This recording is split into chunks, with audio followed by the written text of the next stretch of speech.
Welcome back to the channel, everyone. Today we're going to be talking about the latest installment into the Indiana Jones franchise with Indiana Jones and the Great Circle. In this review, we will of course be covering the audio, the visuals, the gameplay, the story, but we will also be comparing it to the previous Indiana Jones games, such as the Infernal Machine, the Emperor's Tomb, the Lego Indiana Jones games, mostly in terms of exploration and whip mechanics. The game is, to everyone's surprise when it was revealed, developed by Bethesda, but specifically Machine Games, who have been known to work on the Wolfenstein games. At first, everyone, including myself, had some doubts about it being relegated to a first-person perspective, but right off the bat, and as you progress through the story, it becomes clear that making it a first-person game was the absolute perfect choice, because this is an exploration, archaeology, 007 type of experience, and you want to be fully immersed in every way. Plus, when the game does occasionally change to third person, it's a bit janky.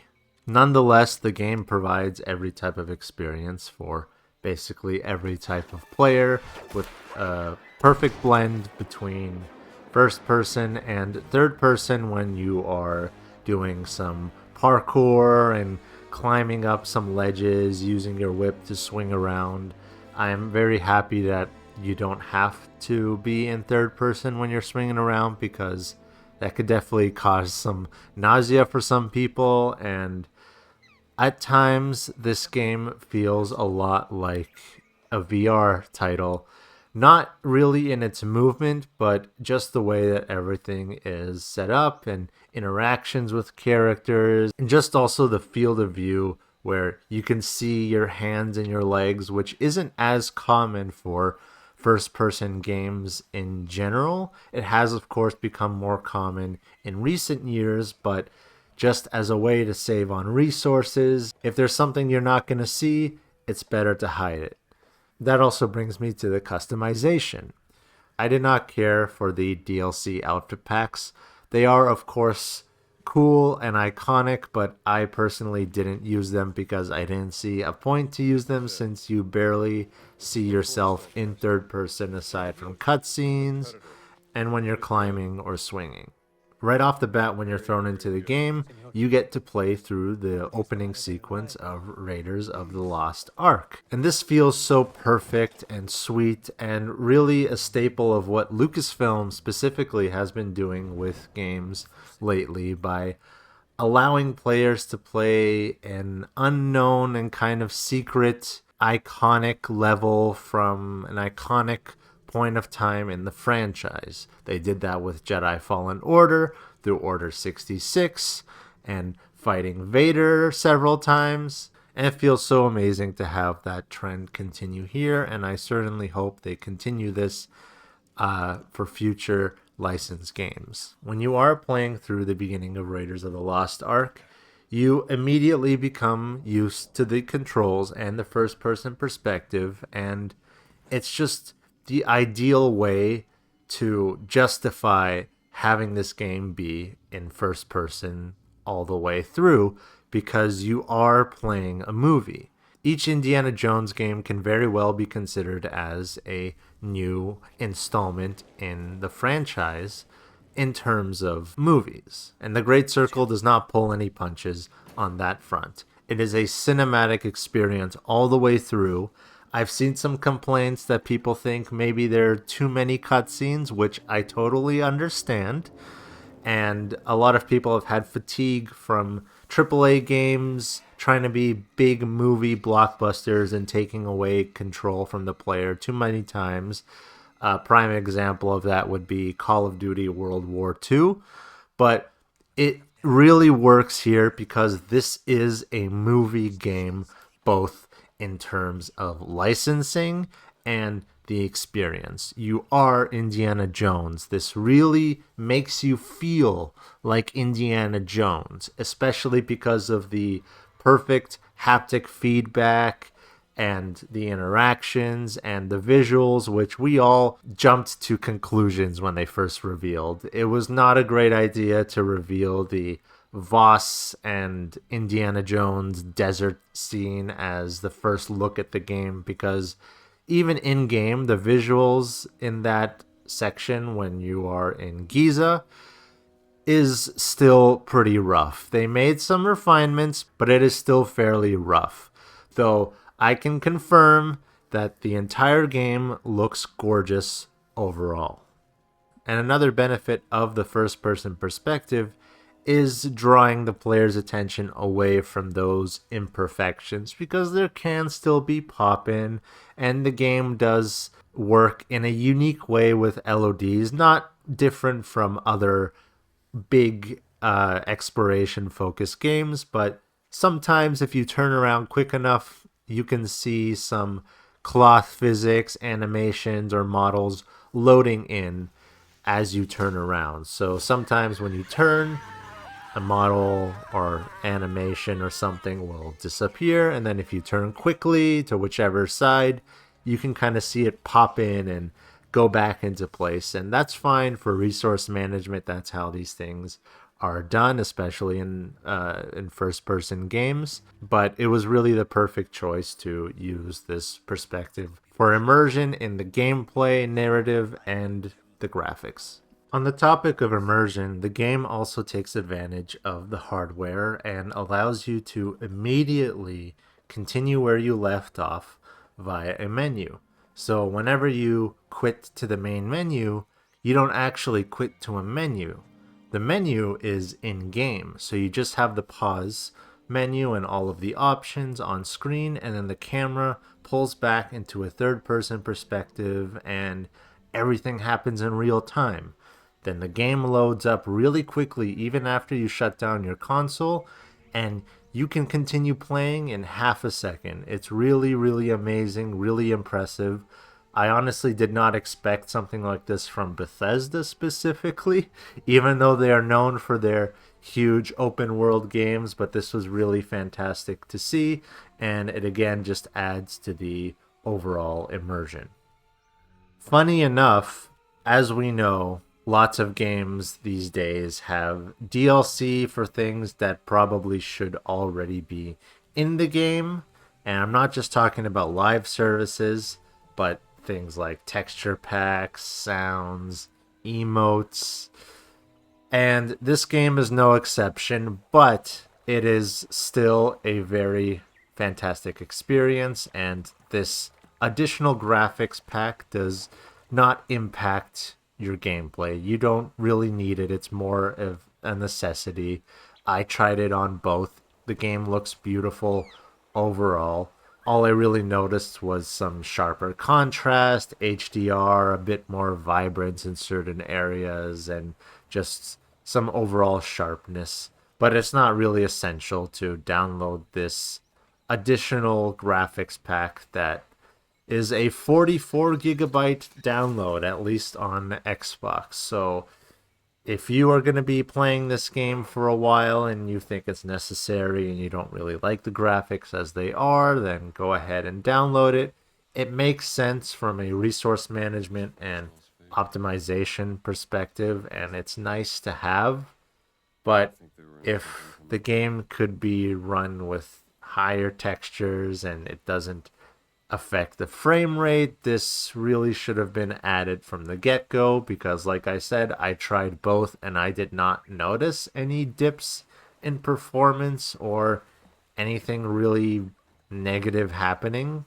So that's just my experience. Everyone else's experience may be different, but it's, I guess, nice to have overall. Not unlike the movies and previous Indiana Jones games, especially The Emperor's Tomb and The Infernal Machine, both of which also have a third-person perspective, and The Emperor's Tomb allows you to switch to a first-person perspective, which is something this game really could have used. Like I said, the first-person perspective is not negative in any way, at least for me. It doesn't destroy the experience. It's what Machine Games is best at, it's what Bethesda's best at, and it really adds to the experience in this case. But it would have been nice to have a toggle between first and third person, and this type of stuff, even things like dismemberment in the Jedi Fallen Order, Jedi Survivor games, could really be added via a toggle, because you have fans creating these types of features via mods, and then you have old games from the early 2000s, from the 90s, incorporating these types of options. So I'm not sure why games have stopped with this type of accessibility and these types of options. I understand there are still technical limitations in ways, because games are becoming more beautiful and they are taking up more resources, and which is another reason why Nvidia drops a new graphics card every year and why we keep getting a new console reveal almost all the time. But this type of accessibility has been done before, and is still being done for modern games, like I said, from fans, so it would just be nice to have the option. It's great to have pride in a specific genre and system that you're best at implementing, but for this type of game especially, when you could have implemented a third-person mode that's optional, it would have been great, especially because it's there when you're climbing, even though it's a bit janky and stiff and it's just made for the climbing and the cutscenes. It would have been great to have, and it honestly wouldn't have required reworking the game in any way. This isn't like Arkham Shadow, where if they wanted to make it third person, they kind of have to rework from the ground up. Even though if you look at that game, it really plays like an Arkham game in every way, but they said they have to rework it from the ground up to make it work in third person. But that doesn't really apply here, at least not in ways that I can think of. The puzzles can still be completed in third person, it just depends on the field of view, and exploration wouldn't be affected really at all. And going back to what I was saying, just like its predecessors and of course the film franchise itself, this game takes you on a globe-trotting adventure all over Europe and to Giza and Thailand, and sees you exploring a very unique variety of environments, meeting interesting characters, fighting unique variations of fascists all over. You'll be fighting Nazis in different types of outfits, Italian fascists under Mussolini.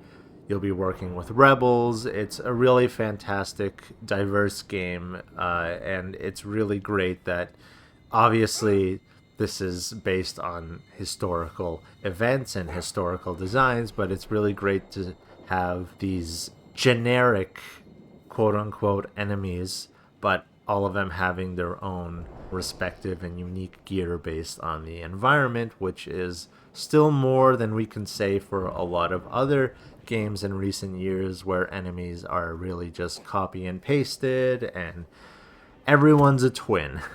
Each country that you visit will have a massive plethora of quests and events. A side quest, a main quest, and all of them blend together to push the narrative forward. So in this game, you don't really have a main objective after a certain point. Once you're done with the main objective, which is trying to retrieve a cat mummy that was stolen from you by the giant who we saw in the trailer, played by Tony Todd, the most interesting aspect about the narrative and the way the gameplay flows is there's not really a main quest, because there are a lot of side quests, but they're all like a main quest and they all blend together, like I said. You are going to encounter a lot of different side quests and side characters, sometimes ones that are randomly brought up to you by companion characters after you find a specific number of collectibles or specific letters. And that's just one of the best parts about this. Nothing is really obvious. Everything is really unpredictable, and that really adds to the gameplay and narrative immersion and world building overall, because this is really not structured like a typical open world or roguelike Metroidvania game with exploration elements and hubs. Even something like God of War, you do have the main objective and you can open your map to see the indicator but your hand is not held. You have to find everything yourself. You have to explore every area. Whenever I'm on a quest, I intentionally go way off track and I explore every area that I can, especially because I know as I progress through the story, I most likely won't return to all of these locations. That's just how I play a game. I do, of course, explore in an open world, but when it's something more contained and linear like this, where there's not an overwhelming amount of stuff and they're not copy and pasted quests all over the place, I like to get everything done right away. Same way I play Knights of the Old Republic.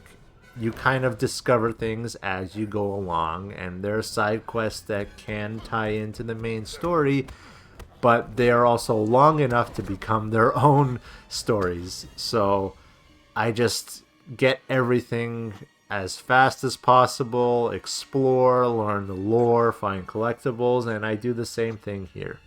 And this is something that I'm not entirely certain of, but the way this type of quest structure is implemented makes it feel like there are branching events.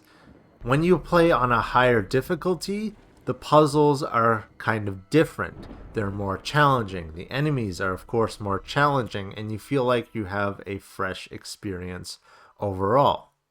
And there are certain quests that completely tie into the main objective you're given, but they're also their own separate entities, but are also so long that they feel like they are DLC storylines. And when you complete some of those quests, especially the ones that tie into where you're supposed to be going, it looks like the game updates the other objective that you could have gone to first because you completed that side quest. An example of this is in Giza, you are following the main antagonist named Voss. He's a Nazi scientist. He's the one in the glasses and with the broken nose in the desert sequence that we saw in the initial marketing.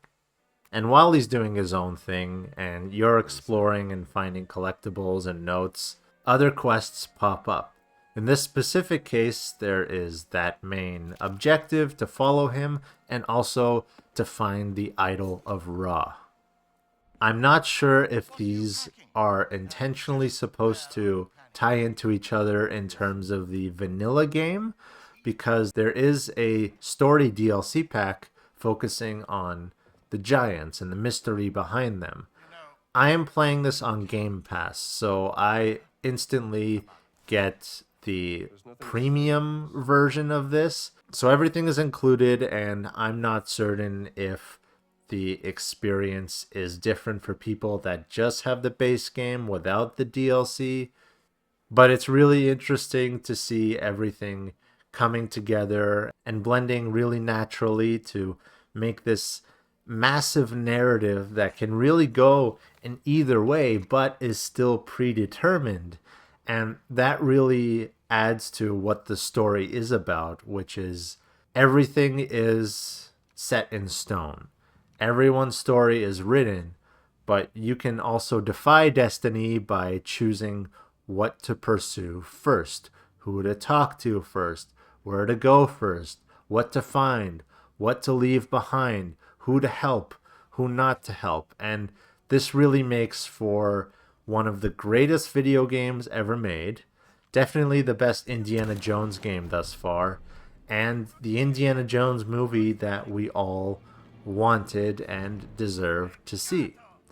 Of course, Harrison Ford is old now and everyone ages, but I'm grateful that Indiana Jones can live on through games and we can continue to get these stories that take place before and or after Raiders of the Lost Ark, The Last Crusade, between Crystal Skull and Dial of Destiny.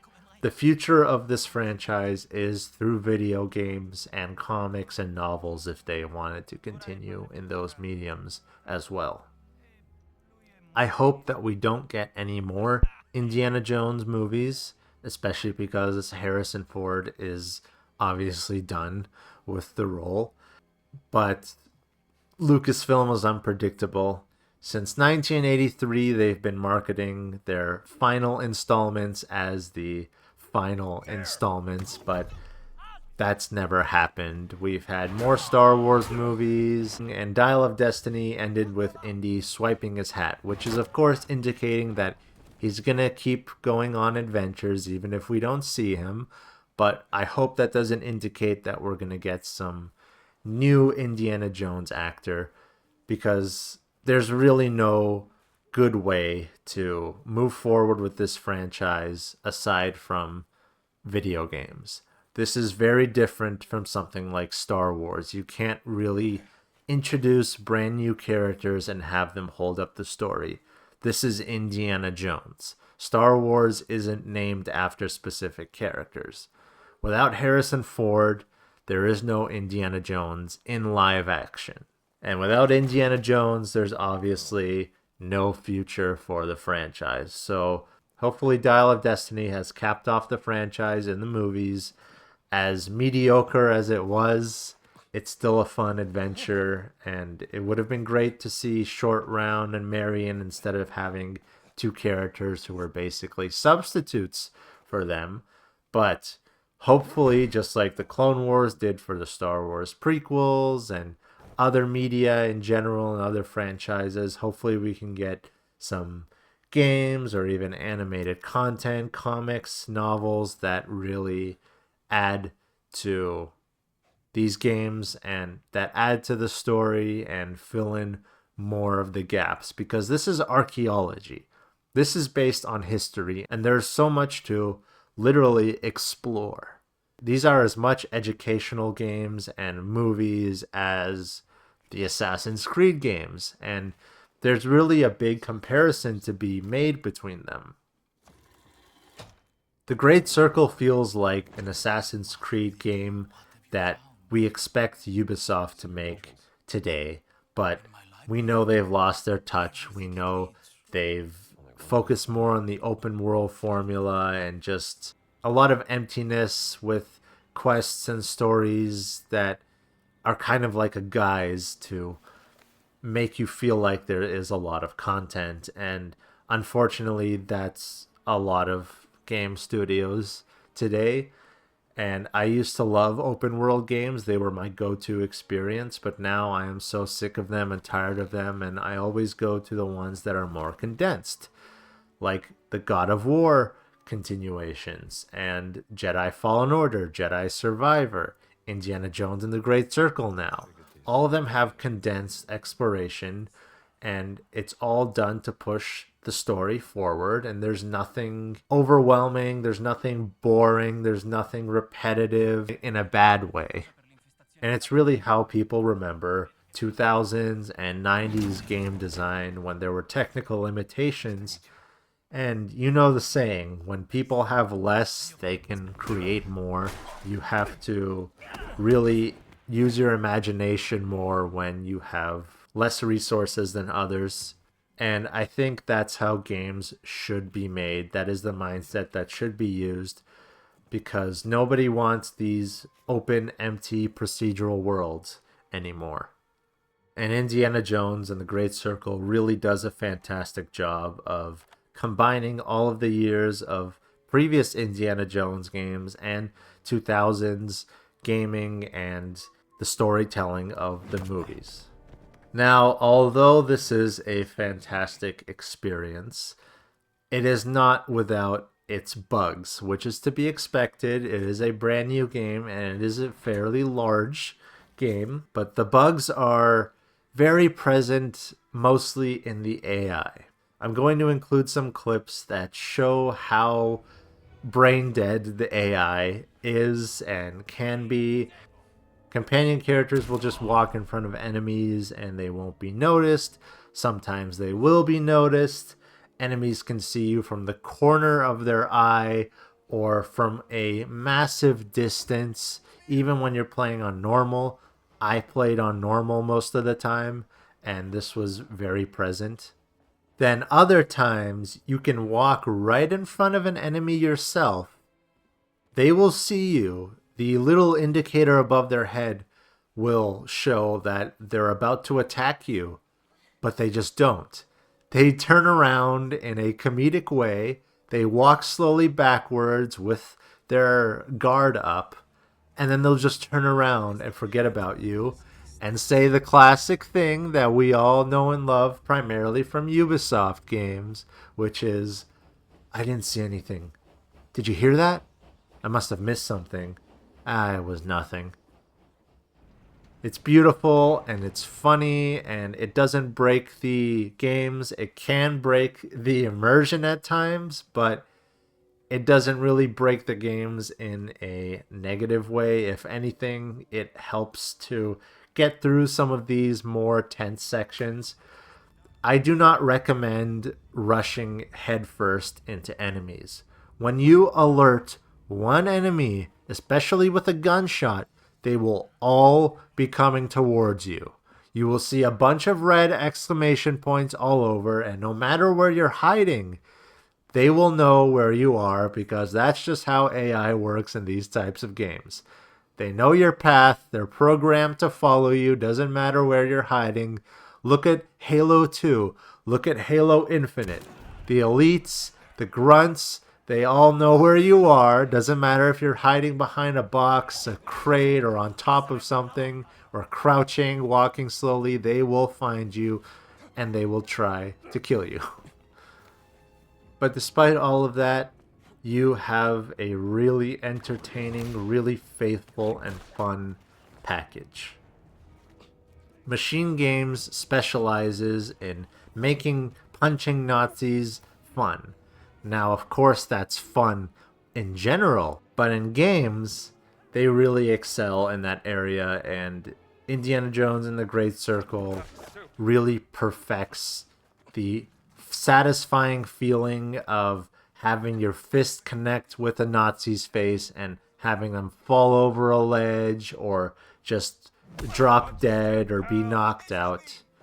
Unfortunately, there is not really any gore, which I understand. This is still a Disney property now, and they're trying to keep it still mostly PG. You're not going to have any cursing in this game. You're not going to have really as mature themes or content as the movies, but it's still a fine balance between everything, and it doesn't hurt the experience. I just wish Machine Games would have been allowed to do what they're best at, which is add the gory aspect to fighting fascists. When I see one on the ground after I've beat them, I would love to just continue hacking away at them with a guitar, a shovel, and just see them being bruised up. You can grab anything you find in the game and use it to beat enemies. The objects all have their own durability, but you do get repair kits, which are very, very easy to find.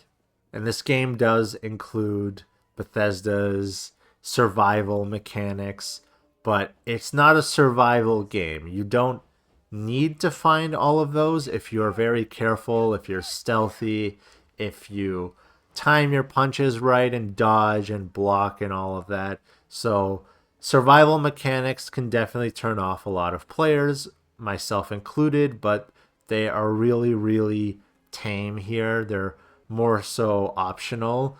I find myself not using bandages or food much, but whenever I am low on health, I can just find another bandage laying around anywhere and apply it, and you get your full health back.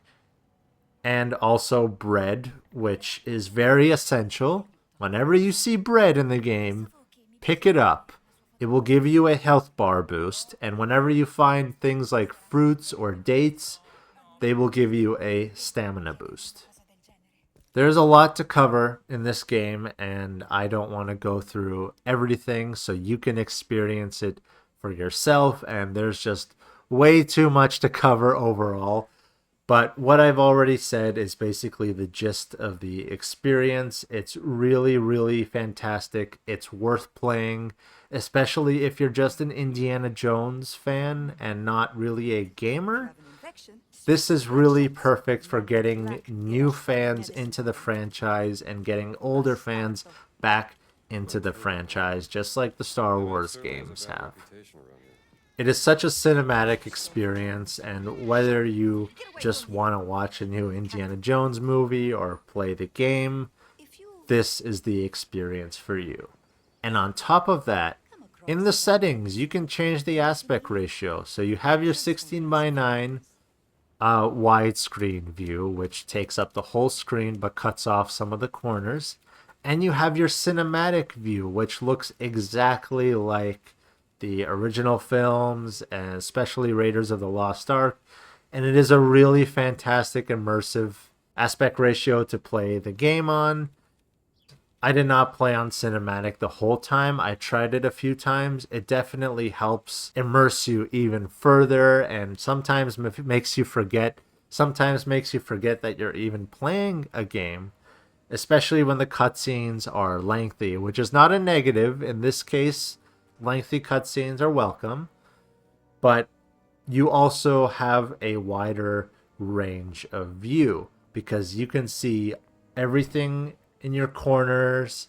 You can kind of see enemies rushing towards you that you would usually need to turn around quickly to encounter or listen to their footsteps. And it feels really great to play with either aspect ratio. It depends on yourself. Personally, after I'm done this playthrough, I'm going to lower the difficulty to play on the easiest difficulty and have it on cinematic mode so I can just experience it more like a movie, and then go back to the normal 16 by 9 aspect ratio and play on the very hard difficulty. Like I was saying before, you don't want to rush headfirst into everything, no matter what difficulty you're on, because even if you have 2 or 3 enemies in your area, everything is dynamic. If you attack and you're allowed, other enemies will hear you, mainly with gunshots, because when you're punching enemies, it really varies. Sometimes when you're not doing a stealth takedown from behind, nobody will hear you. But sometimes the body will drop and someone nearby will hear it or will see it from the corner of their eye. So you just have to be really careful. I'm not a stealth gamer overall. I love to run and gun, but I do appreciate stealth mechanics, and I do appreciate taking my time with all the missions here because I love to explore. You are encouraged to explore. There isn't a lot of tangible things to find. And when I say tangible, I mean nothing that players from other similar games would really be interested in, like notes or letters. There isn't a lot of lore dropping through that. It's mostly excerpts and setting up quests, which is great, but there isn't really a lot that will excite players when they hear it. Like if you tell someone you got to find a lot of letters, you got to find a lot of rocks, that's not going to interest someone unless they know the context of the franchise or are into archaeology and history in general. A lot of the collectibles are very repetitive. There is this Secrets of the Ancients type of side quest where you're finding these mysterious rocks that predate everything, and Indy is trying to piece the puzzle together, and you are not told where these rocks are. You will have to explore the environment, you will have to find secret entrances to tunnels, you'll have to complete puzzles, and it's all to get these rocks or specific items that you need for a quest. It's interesting for the story, but in terms of tangible collectibles, you're not going to really find a lot. Nonetheless, I highly encourage you to explore. The environments are truly gorgeous, and being in a Nazi base just looks so beautiful, and it really brings a lot of Wolfenstein nostalgia and nostalgia for the older Indiana Jones games. Everything is really sharp and clear. The only areas where the detail kind of falls off is the characters' faces when they're not in cutscenes. If you look at a lot of the Nazi soldiers, you will see they have really smooth faces, and the same can be said for Mussolini's fascists. But it's fine, you're going to be punching their faces anyway, and even though there could be more added to the visual fidelity aside from a DLC graphics pack, like bruising and blood, it's still fun. You're still focused on the gameplay. But when you're in a cutscene, the visuals and the faces are all extremely detailed. But it really is just interesting because a lot of the companion characters have very high quality faces compared to the goons. And that makes sense. Goons are kind of copy and pasted. You will see a lot of the same faces, especially when they're all clumped together. It's funny. It kind of has that open world twin enemy syndrome. Of course, it's not a detracting factor. It's something that you have to turn your brain off to. But for iconic characters like Marcus Brody and main antagonists, their faces are ripe with detail, and I have no qualms there. Another aspect to the characters that really adds to the immersion is they react kind of dynamically to you, not entirely in a realistic way, still dynamically in terms of the goofy way that NPCs will react to you when you walk into them. But NPCs in this game will just look confused at you, or you can push them back to any area, or they'll try to walk around you. It's nothing special. We've seen it a billion times in games. We've seen it done a lot better. We've seen more physical animation in other games, but it's just a fun thing to do here. You can really mess around with the characters, and at times they give you really creepy looks.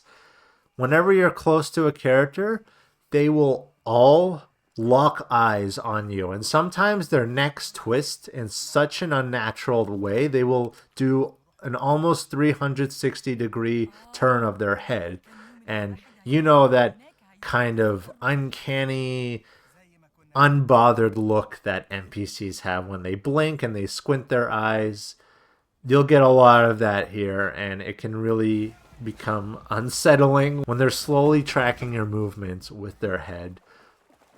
Continuing on with the gameplay, of course, Indiana Jones's staple weapon is his whip. And the whip, just like the punching, combined with the haptic feedback, feels really, really solid. As in, it feels really, really perfect and dynamic. When you do a whip crack, it is as loud as a gunshot, and you'll get these indicators to climb up, like with the grapple and other games. And whenever you grab onto the whip and it's tied around its target, it really feels perfect. The weight, the tensile strength, especially from the sound design, it all feels so satisfying, and this is definitely the best the whip gameplay has felt, honestly, since the Lego games. I love the Emperor's Tomb, I love the Infernal Machine, but the whip gameplay in those has that retro jankiness, and I always felt that Lego Indiana Jones had solid whip mechanics. It was really satisfying to pull characters to you, have those dynamic animations, and when you were swinging, and you get a lot of that here. Although you don't pull characters towards you a lot like you do in Lego Indiana Jones. When you do make contact with your whip against an enemy, it can be hit or miss, both literally and in terms of a satisfying feeling. Sometimes just the tip of the whip will crack against an enemy's head or their body. You'll mainly be using it to take away enemies' weapons and to scare their dogs. There are dogs that will attack you, but you are not forced to kill them. When they're biting you, you can just spam left trigger, right trigger to get out of their hold. But you are told several times that you can just shoot a gunshot or use your whip and it will scare the dogs and it tames them. And it's really funny how quickly it tames them. I'll have dogs attacking me and then I'll use my whip once and they're suddenly extremely obedient. They go back to lying down or they just walk off or walk around you a bit. It's really funny and cute in a way, and it's just really great that it's not something like The Last of Us 2 where you're forced to kill dogs. So there's another aspect. If you're a dog enthusiast, this game is also for you. Getting back to the narrative, like I mentioned before, it is a really expansive and vast story. And you'll have these moments of realization like, how does this game exist? Technologically, graphically, mechanically. This is a crazy, impressive title, and we really take for granted how amazing it is that these things run on our hardware and that they can be compressed onto discs, and they're these massive, vast experiences with gorgeous real-time environments, animations, choices. This game really is a step forward and a huge, massive leap both in Indiana Jones storytelling, games, and bringing games back to their glory days. Tonally and plot-wise, the story itself is a lot like Dial of Destiny, but don't let that turn you off. It's far more detailed, it's far more expansive, it's far more immersive and enjoyable in the long run than Dial of Destiny, but it's also a perfect blend of Raiders and The Last Crusade. You have the time period, which is closest to Raiders. You have the story, which revolves around Jesus. Yes, the story revolves around Jesus. And the Great Circle, which relates to himself and his disciples and several other mysteries related to religion, giants. And as someone who really appreciates religion mostly for the historical aspect, and has always loved to see it incorporated well into franchises like Indiana Jones and Star Wars, and whose favorite Indiana Jones movie is The Last Crusade, it's really great to have a new Indiana Jones story that expands more on what made The Last Crusade great. But it also incorporates heavy fantastical elements from Dial of Destiny. If you thought the time travel was the craziest part about that movie, this game takes it up a notch, but at the same time, it makes it feel more natural. It blends those supernatural elements into the story, and of course, everything here is not entirely historically accurate. Of course, there's going to be that kind of cowboys and aliens vibe, which is what Indiana Jones was always intended to eventually be. But there's enough of a seamless blend and satisfying link between the history that we do know and that there is proof of, and the myths and stories behind religious events and divine intervention and giants that we don't have enough visual proof to say actually happened. It's just great to have that expanded on and make it feel like you're not just in the 30s, you're not just in the time period playing as Indiana Jones, but you're also living the life of those who wrote or documented these stories. And that's really how I love to see religion and more fantastical elements intertwined into more laid-back, grounded, historically accurate franchises like Indiana Jones. And addressing the elephant in the room, yes, Troy Baker is fantastic as Indy. It takes some getting used to. It's kind of like when we first heard Vader's voice in Rebels, and even in the Jedi Fallen Order and Jedi Survivor games, But as you play through, as you get used to it, it really becomes near perfect. There are some moments where I can hear Troy Baker or Joel, but they are very, very, very rare, very minor, and you are so immersed that you're most likely not going to catch those.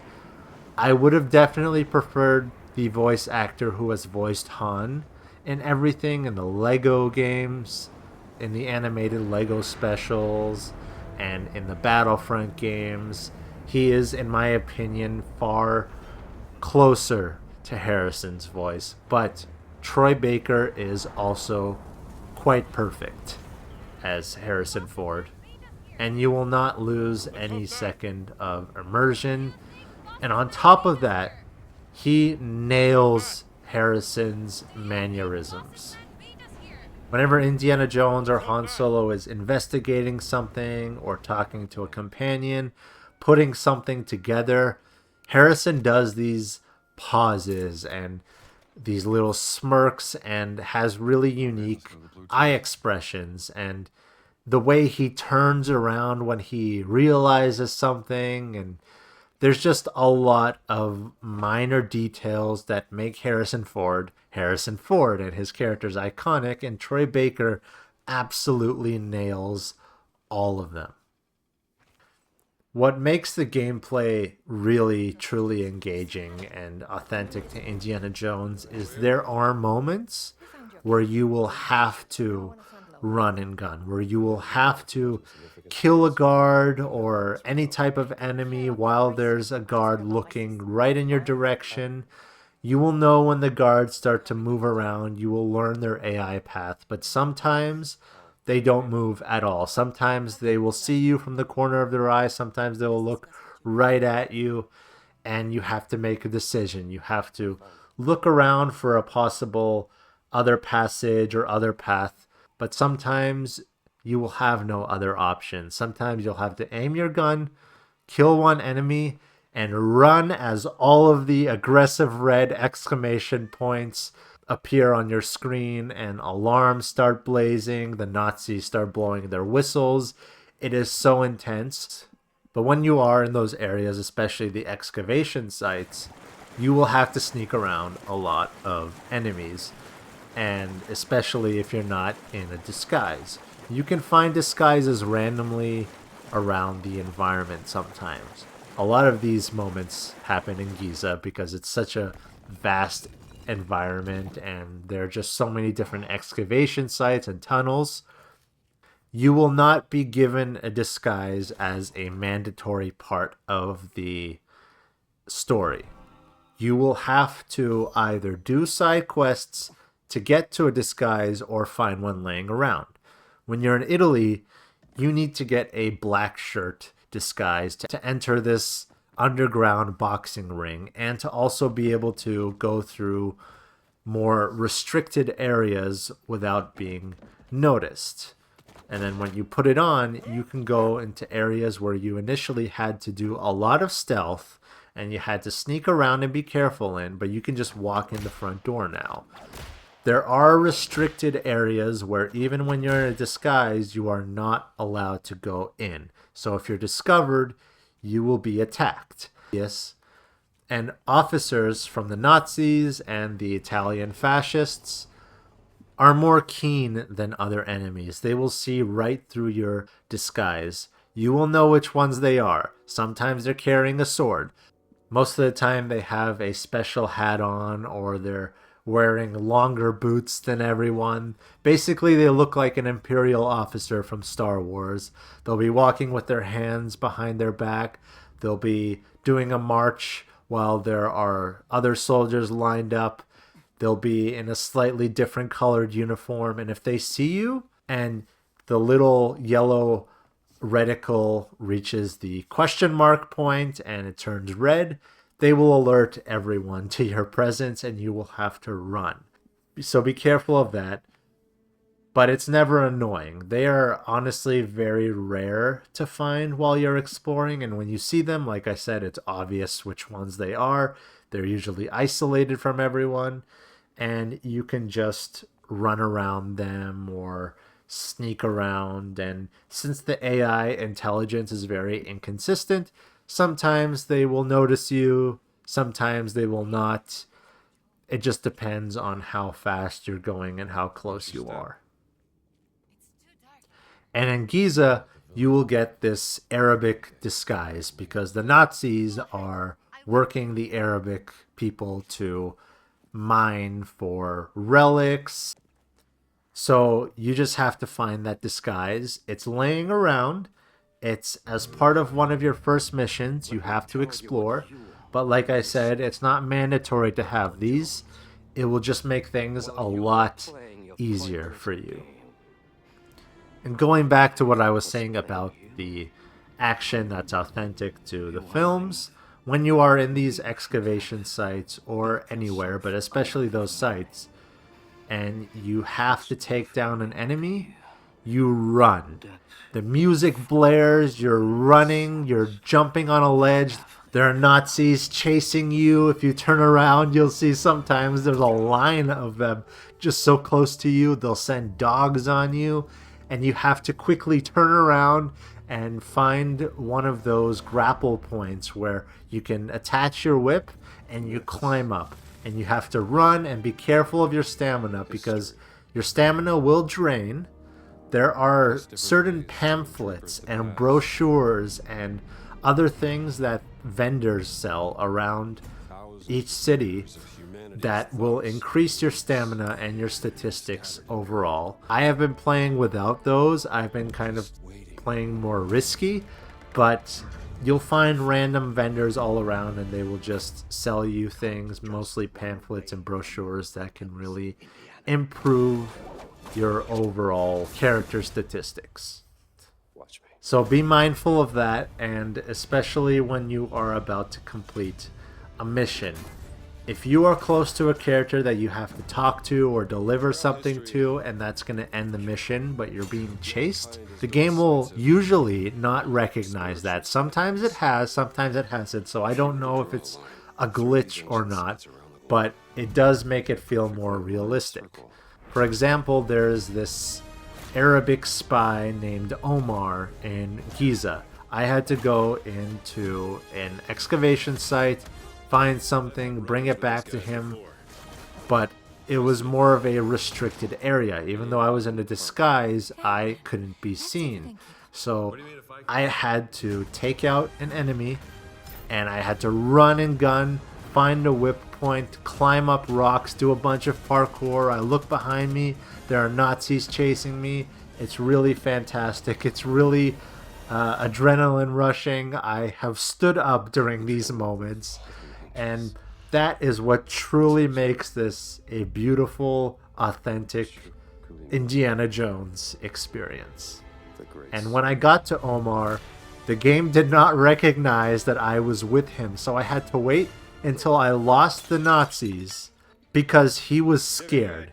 He was crouching down, and he wouldn't let me talk to him or do anything or give him any item. So I had to wait. But then he got up, and I was able to complete the mission. So that's really all I have to say about Indiana Jones and the Great Circle. It is a massive game, and as someone who appreciates roguelikes and Metroidvanias more than empty open-world games from modern titles, it's really fantastic to see something that's taking us back to that better era, and it's a perfect blend between Indiana Jones, Assassin's Creed, and the immersion of a VR game.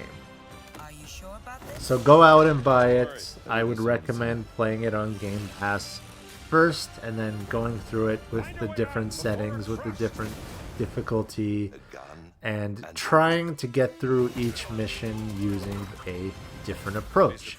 If you're playing on a lower difficulty, even though I didn't recommend this before, if you're up for more of a challenge, you should definitely run and gun as much as you can.